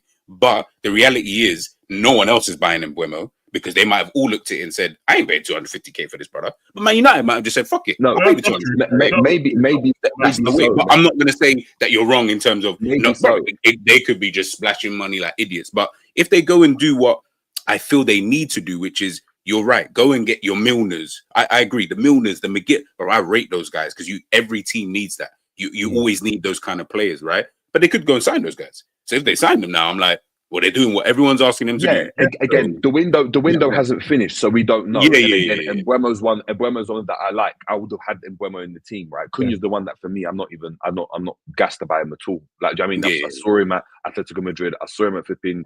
In Germany, saw him this first season at Wolves, and the numbers, I wasn't impressed, but he had a really, really good season. So it's cool. You gamble on him. But when I'm looking at what they need to go and do, they might have stuff in the pipeline. For me, they need to strengthen the spine of the team. It's the spine, right? It's stuff like, if they don't think the goalkeeper's good enough, right? You go and get a goalkeeper. And the goalkeeper that I'm talking about, right, and which is silly because they let him go, but it's a Henderson at Palace. That's one where you're like, cool. You have to go and build, and it might not be to go and win, but what it does, it creates the culture that then allows you to win later on. Like, I don't think United should be buying players to try and win next season. I agree. We can win in 7 seasons later. Do you know what I mean? Where we've got rid of all these players and the culture's proper ingrained, and now we can go and push on. Because otherwise, you're just going to go for that same run of the mill. Because if I'm now a McGinn, right, and I'm the agent of McGinn, right, and you're coming to me, and I've heard, and I can see, you've 250 on Mbeumo, and you're telling me you're going to be the spine of the team, you're going to be the one that sets the standard, 300. You're not in Champions League, 300. Now what? Yeah, you're the spine. Now what? I can go, and I know, because I'm working with the agents. I know how it works. Like, it's 300 now. Now what? Now you're in trouble, because that's your number one target. Are you going to go and pivot to someone else? You pivot to someone else, he's going to want just under what McGinn wanted. And now you're like, we're overpaying for him now. And it's like, you have to be smart in their situation. They're not in City's situation where the culture's so good, and even Liverpool, where the culture's so good now, you bring in a Wirtz, you can spend 250,000 a week on him, because he's not going to be able to go and move away from that culture, because it's ingrained right now. That's why Liverpool have done well. That makes sense, because Liverpool's got bare man in our squad scattered around that won't even let the standards drop, bro, at all, bro. You heard what Salah said, bro, when he said that Slot was watching him in training, told him fix up straight away. You'd have Gomez, but I'm telling you now, you'd have a Gomez at Liverpool that doesn't play. We'll be like, what are you doing in the gym? What are you doing? Fix up. Like, at United, like, that's why for me, when they went and like got a Dorgu, right, I was like, I like that signing. Same. And when you look at the back end of the season, he was actually all right. You can question his quality going forwards and stuff like that. But in terms of his effort and what he was doing, fantastic. Really, really good. That's the type of signings they needed to make. Yeah, and I feel like people like Xerxes and all that need them kind of like experienced dons. People like Xerxes that need that around the squad, because they're like big in stature and that, but these are youths, man. These are still young youths and that, bro. And he looks But confused. this is where I get disappointed in definitely. players like Casemiro. I'm like, you've really shown me that you were never really a leader because I expected you to come in. He wasn't. No.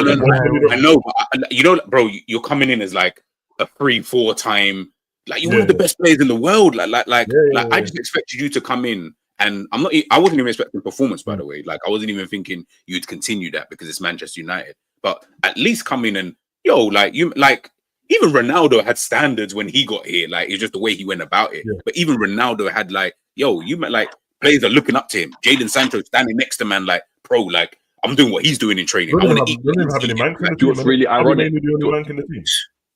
Just really ironic, yeah. And it's the last thing I'll say about them is Mourinho and Matic both said something that was really, really important, yeah. Matic went and said, yeah, it's regarding player of the season, yeah, MVP of the season. He said McTominay should have never went and sold him, right? Yeah. Never went and sold McTominay, right? And Mourinho saying that that was his boy, that was his favorite player at United. Reason why? I guarantee you he's someone that was in every single day. Yeah. Like you said, he probably wanted to wild out so many times when he's like, I can play more advanced and I can affect games like this. Or tell me playing DM. Don't worry, I'm still gonna go and play in DM and give my best. That's the player you need to go and build the team around. It's that standard, right?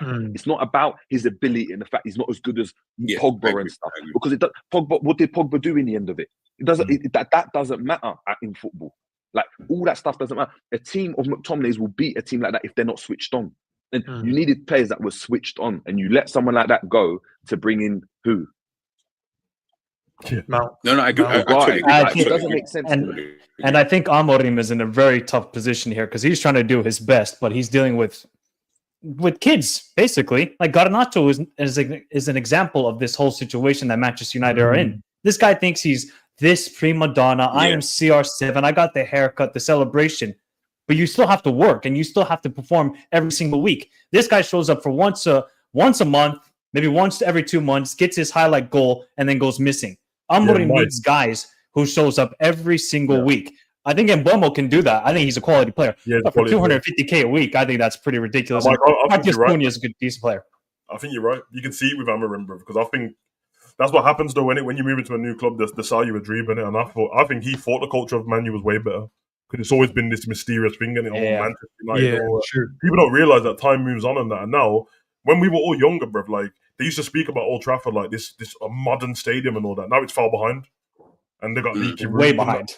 And the chefs are trashing that. The personal trainers, you got dirty red carpet. Now they're giving Lunchables out to everybody. Yeah, it's all a myth, bruv. They got no I think Kobbie Mainoo's the only mank in the team, bruv. Yeah, I mean, I'm not saying it's the most important thing in that, bruv, but sometimes it's good to connect the city to the player and to the team, bruv. You know what I mean? We've only got Curtis left now, bruv, but at least man can be like, nah, this is what we want in the city and all that stuff. They ain't got none of that anymore, bruv. Rashford was their saving grace, and that didn't happen. You get me? Because as soon as he comes in, Amorim has standards. What are they going to do with Rashford and Sancho and these sort of guys? Amorim has standards in it, so clearly them man were being lazy, bruv, because that's what his problem was with them. So I rate him for that. Like, it was an ability, you're not going to mug me off and just walk around the pitch thinking you're too cool for school, blood. Like that's not what I want. But he's kind of screwed either way because what Jerry said, he doesn't have any generals, bro. He doesn't have anyone he can just go. Bruno's the only guy, and like when I see Bruno speak to youngsters, and that he's almost like their dad at this point, bro. Yeah, he's like too focused on that, but then he loses his own mind. Need more people, bro. I really thought like Maguire does try, bro. I can see it, bro. But I don't know, man. Standards are in the mud, bro. Listen, guys, just before we head out. Leon said the super chat, big up man, said the window only opened 4 days ago. Start of the stream is embarrassing, guys. Bizarre. What happened at the start of the stream? Yeah, what did happen? I don't know, bro. It just didn't like it. We aim to please, so we will continue being embarrassing. Big up for the super chat nonetheless, bro. Oh shit, man. Listen, guys, big up to Scottish Bear and obviously Cop King as well for controlling the likes. We hit the like target. We surpassed the like target. Big up to JJ. Big up to Michael. Big up to G. And big up to Savage. And what does that mean, bro? International. Oh, my bad. These are the man them on their journeys, guys. Do you know it's crazier because some of these man after this international might not be at the club, bro. It's true. A lot of captains up there still. A lot of captains up there. All right, man. You're saying standard bearers and that. You're saying like Endo and. Hey, I'm telling you, Bradley's out there as well, telling man, listen, you gotta work hard in training. Wataru's like, listen, we're not here to joke about. Gotta make sure we work. It is what it Man, like Robbo's Kwanzaa like. and that, bruv. Come on, man. Exactly, bro. Even I Kwanzaa. wonder what and even them, happens with players like Endo. Fucking hell, I forgot about him. all right. that's not Okay. Chat, love for the love, man. Love for the love as always. Back to I want to say tomorrow. Yes, tomorrow. Should be back tomorrow. And then there's a few videos already scheduled as well. I've got a Man United fan on the channel, man. You know what I mean? Sunshine. I'm sure some of you guys know her. She does the Man United stuff. So she'll be on the channel on Saturday. Hopefully trying to get Cal organizing it with him as well. So he'll be back for another round of the Wait, Sunshine a real name? No, that's her YouTube name. Fair enough. Sound like a stripper, but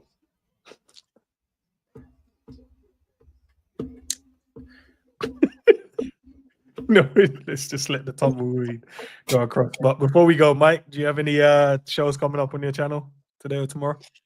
No, I got a video tomorrow talking about Barcelona's new goalkeeper, who is now the ultimate trader here in Barcelona. Guys, if you think Luis Figo was bad, wait till next season. It's gonna get worse. No, G, you should. G, if you understood Spanish, oh boy. But, okay, oh boy. I hear all of that.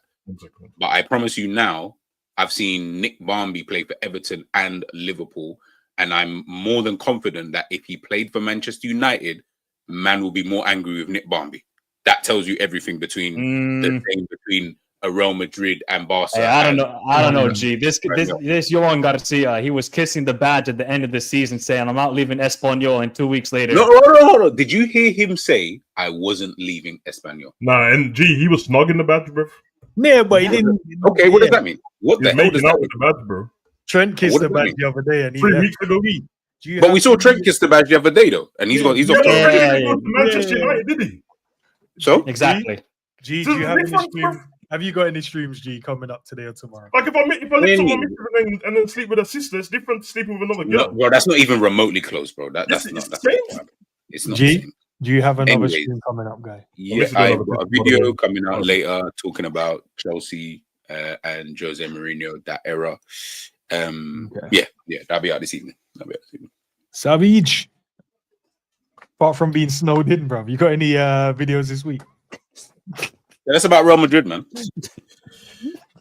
I told you already, bro. I don't need your thoughts watching any Real Madrid videos, all right? So hold on. I'm just trying to give you like content that you could have done. I don't milk my team for views either, bro. I saw that, bro. Why is your most popular video Real Madrid, bro?